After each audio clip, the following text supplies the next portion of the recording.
Hello guys, welcome to our channel. তো আজকের এই ভিডিওতে আমরা কথা বলবো মোহনবাগান সুপার জায়ান্টকে নিয়ে। মোহনবাগান সুপার জায়ান্টকে নিয়ে দুটো গুরুত্বপূর্ণ আপডেট শেয়ার করার রয়েছে। পাশাপাশি আমরা কিছু ট্রান্সফার আপডেট নিয়ে কথা বলবো এবং মোহামেডান এসসি আর পাঞ্জাব এফসি এই দুটো টিমকে নিয়ে একটু আলোচনা করে নেব। তো খুবই ইন্টারেস্টিং হবে আজকের ভিডিওটা, শেষ পর্যন্ত দেখতে থাকো। আর আমাদের চ্যানেলে প্রথমবার এসে থাকলে সাবস্ক্রাইব করে পাশের বেল আইকনটিকে ক্লিক করে দিও। তো চলো শুরু করা যাক। ফার্স্ট অফ অল আমরা কথা বলে নেব গতকালকের ম্যাচটা নিয়ে, যেখানে মোহামেডান এসসি খেলতে নামে পাঞ্জাব এফসির এগেনস্টে। আর মোহামেডান এসসির আরও একটা হার কিন্তু হারতে হলো এই মরসুমের আইএসএলে। পাঞ্জাব এফসি কিন্তু 2-0 গোলে হারিয়ে দিল মোহামেডান এসসিকে। তো সাইলেন্ট কিলার বলতে হচ্ছে এই মুহূর্তে পাঞ্জাব এফসিকে। পাঞ্জাব এফসি কিন্তু ব্রিলিয়ান্ট পারফর্ম করছে এই মরসুমে। চুপচাপ তারা কিন্তু একের পর এক জয় তুলে নিয়ে বর্তমানে তারা কিন্তু লিগ টেবিলের 3 নম্বর পজিশনে উঠে এসেছে। 18 পয়েন্ট নিয়ে অলরেডি তারা কিন্তু রয়েছে এবং 1 নম্বর 2 নম্বরের থেকে মাত্র 2 পয়েন্টের ব্যবধানে রয়েছে পাঞ্জাব এফসি। তো সেখানে গতকালকে পাঞ্জাব এফসি মোহামেডান এসসিকে 2-0 গোলে হারিয়ে দিল। আর দুটো গোল পাঞ্জাব এফসির হয়ে করেছিল লুকা মার্সেন, দ্য বস বলতে পারো এই মুহূর্তে পাঞ্জাব এফসির। ব্রিলিয়ান্ট পারফরমেন্স করছে এই লুকা মার্সেন এবং 58 মিনিটের মাথায় তিনি কিন্তু একটি গোল করে পাঞ্জাব এফসিকে এগিয়ে দেয়।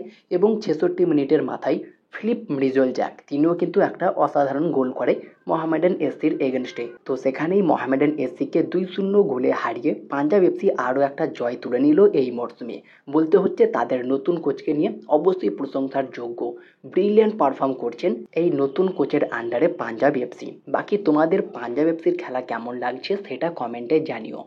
আর যদি আমরা মোহামেডান এসসিকে নিয়ে কথা বলি, মরসুমের শুরুটা বেশ ভালো রকমই শুরু হয়েছিল, বেশ ভালো পারফরমেন্সও করতে দেখা গিয়েছিল। তবে যতই দিন যাচ্ছে ততই কিন্তু অধঃপতন শুরু হচ্ছে মোহামেডান এসসির।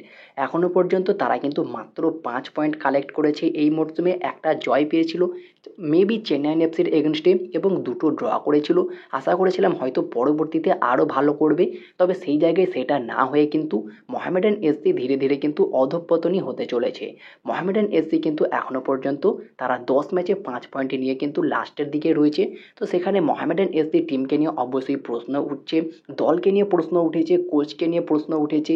একাধিক প্লেয়ার পরিবর্তন হতে পারে আপকামিং ট্রান্সফার উইন্ডোতে এবং এরই মাঝে শোনাও যাচ্ছে তাদের কোচ পরিবর্তনও হতে পারে। আন্দ্রে চেরনিসভকে তারা ছেড়েও দিতে পারে, তার রিপ্লেসমেন্ট অলরেডি খোঁজা শুরু করে দিয়েছে। বাকি দেখা যাক মোহামেডান এসসির টিমটাকে নিয়ে আপকামিং ট্রান্সফার উইন্ডোতে কী আপডেট আসে নতুন কোচের ব্যাপারে এবং নতুন কোনো বিদেশির ব্যাপারে, অবশ্যই তোমাদেরকে জানিয়ে দেবো।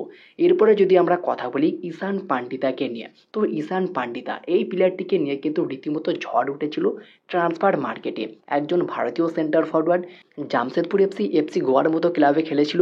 তাকে বলা হতো কিন্তু সুপার সাব, বেশিরভাগ তিনি সুপার সাব হতেন। তো সেই ঈশান পান্ডিতাকে নেওয়ার জন্য একাধিক ক্লাবের অফার ছিল, যেখানে মোহনবাগান ছিল অন্যতম একটি ক্লাব। তবে শেষমেশ ঈশান পান্ডিতা যোগ দেয় কিন্তু কেরালা ব্লাস্টার্স এফসিতে। গত মরসুমে বেশ কয়েকটা ম্যাচে সুযোগ পেলেও এই মুহূর্তে এখনও পর্যন্ত কেরালার জার্সিতে খুব একটা দেখা যায়নি এই ঈশান পান্ডিতাকে। তবে সেখানেই যেমনটা খবর বেরিয়ে আসছে, ঈশান পান্ডিতা তিনি কেরালা ব্লাস্টার্স এফসি ছেড়ে মোহনবাগানের প্রাক্তন হেড কোচ অ্যান্টোনিও লোপেজ হাবাসের আন্ডারে আই লিগে তিনি ইন্টার কাশির হয়ে খেলতে চলেছেন। সব কিছু ঠিকঠাক থাকলে এই ঈশান পান্ডিতাকে আমরা মোহনবাগানের প্রাক্তন হেড কোচ অ্যান্টোনিও লোপেজ হাবাসের আন্ডারে ইন্টার কাশির হয়ে খেলতে দেখতে পারি। আর বর্তমানে ইন্টার কাশি দলটা ব্রিলিয়ান্ট খেলছে, যেখানে অ্যান্টোনিও লোপেজ হাবাসের মতো কোচ রয়েছে, জনি কাউকোর মতো সেরা একজন মিডফিল্ডার রয়েছে। তো মেবি ঈশান পান্ডিতা সেই দলে গেলে অনেক বেটার পারফর্ম করতে পারবে। অলরেডি একজন ভারতীয় ফরওয়ার্ড কিন্তু ফুল ফোটাচ্ছে, এডমুন্ড লালটেনটিকা দুরন্ত পারফরমেন্স করছে ইন্টার কাশির হয়ে এই ভারতীয় সেন্টার ফরওয়ার্ড। তো সেখানেই ঈশান পান্ডিতা যদি কেরালা দল ছেড়ে ইন্টার কাশিতে যোগ দেয়, মেবি ঈশান পান্ডিতার জন্য সবচেয়ে ভালো হবে। বাকি তোমাদের কি মতামত অবশ্যই কমেন্টে জানিও। এরপরে যদি আমরা কথা বলি মোহনবাগান সুপার জায়ান্টের দুটো গুরুত্বপূর্ণ আপডেট নিয়ে, ফার্স্ট অফ অল তোমাদেরকে একটা বড় আপডেট জানাই, মোহনবাগান কিন্তু এই ভারতীয় ডিফেন্ডারকে টার্গেট করতে পারি। দুরন্ত পারফরমেন্স করছে বর্তমান সময়ে পাঞ্জাব এফসির হয়ে একজন ইয়ংস্টার প্লেয়ার, যার নাম অভিষেক সিং। তাকে আমরা মেনলি অভি মিতেই নামেই চিনি। পাঞ্জাব এফসির হয়ে ব্রিলিয়ান্ট পারফর্ম করছে এই অভি মিতেই। যিনি একজন 19 বছর বয়সী ইন্ডিয়ান রাইট ব্যাকের পাশাপাশি লেফট ব্যাক পজিশনে খেলতে পারে। বর্তমান মার্কেট ভ্যালু 40 লাখ টাকা। মেনলি পাঞ্জাব একাডেমি থেকেই উঠে এসেছে এই ফুটবলারটি, মণিপুরের ফুটবলার। দুরন্ত পারফরমেন্স করছে বর্তমান সময়ে। তাবড় তাবড় বিদেশিদেরকে তিনি পকেটে পুরে রাখছেন। এত ভালো ডিফেন্স করছে এই অভি মিতেই। তো সেখানেই অভি মিতেইকে কিন্তু টার্গেট করতে পারে মোহনবাগান সুপার জায়ান্ট। তারা কিন্তু এরকমই একজন প্লেয়ারকে দলে নিতে চাইছে। তবে অভি মিতেইয়ের সঙ্গে পাঞ্জাব এফসির চুক্তি রয়েছে 2026 সাল পর্যন্ত। তো যদি মোহনবাগান ট্রান্সফার ফি দিয়ে কোনো রকমে এই প্লেয়ারটিকে নিয়ে আসতে পারে, মেবি মোহনবাগানের জন্য বেটার হবে। এই মরশুমে না হলেও পরবর্তী মরশুমে যদি আনে, এই যে best signing off the Mohun Bagan. তো মোহনবাগান কিন্তু ভবিষ্যতের একজন তারকা ফুটবলারকে পেয়ে যেতে পারে।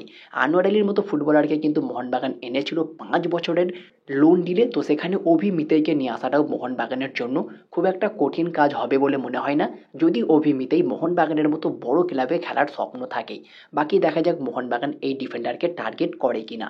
এরপরে যেটা নিয়ে আমরা কথা বলবো সেটা হচ্ছে, সবাইকে অবাক করে কনফার্ম হলো মোহনবাগানের এই দুর্দান্ত বিদেশি। কে এই বিদেশি? তো সেটা হচ্ছে টম আলড্রেড।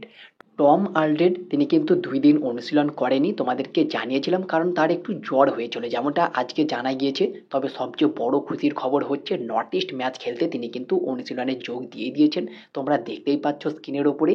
টম আলড্রেড তিনি কিন্তু কনফার্ম হয়ে গেলেন নর্থ ইস্ট ম্যাচে খেলার জন্য। পুরো দলের সঙ্গে অনুশীলনে নেমে পড়লেন। তার শরীর মেবি এই মুহূর্তে অনেকটাই সুস্থ রয়েছে, যার ফলে তিনি কিন্তু গতকাল থেকে আবারও অনুশীলনে নেমে পড়লেন, যেটা মোহনবাগান সমর্থক এবং মোহনবাগান কোচকে অনেকটাই স্বস্তি দেবে। কারণ এই ম্যাচে আলবার্তো এবং সুবাসিসের মতো ভালো ডিফেন্ডার নেই। তো সেখানে অবশ্যই গুরুদায়িত্ব নিতে হবে এই টম আলড্রেডকে। বাকি দেখা যাক নর্থ ইস্ট ম্যাচে এই টম আলড্রেড কতটা ভরসা দিতে পারে। তো তোমাদের কি মনে হয় টম আলড্রেড একা কতটা ভরসা দিতে পারবে নর্থ ইস্টের মতো শক্তিশালী দলের এগেনস্টে? অবশ্যই তোমাদের মতামতটাও কমেন্টে জানিও।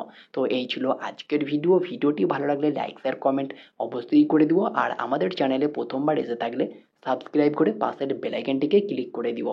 তো দেখা হচ্ছে নেক্সট ভিডিওতে। Bye bye.